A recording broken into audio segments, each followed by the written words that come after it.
আমরা দুইজন মিলা তারে গিয়ে অ্যাটাক করব, তুই গিয়া তারে বাঁচাবি, আমরা দুজন দৌড় দিয়ে পালাবো।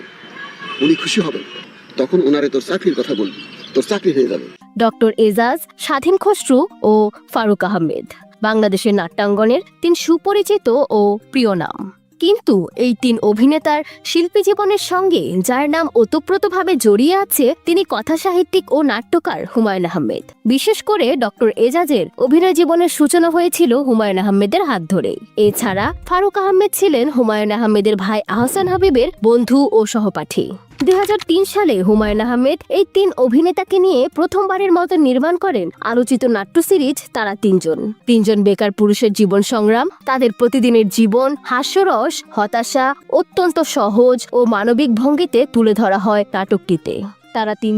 তারা তিনজন ঝামেলায় আছে, টি মাস্টার, ফুচকা বিলাস, হে পৃথিবী বিদায়, আমরা 3জন, ভাইরাস, তারা 3জন ও ঝুনু খালা এবং আমরা জেগে আছি, এই 9টি পর্ব নিয়ে গড়ে ওঠে পুরো সিরিজটি।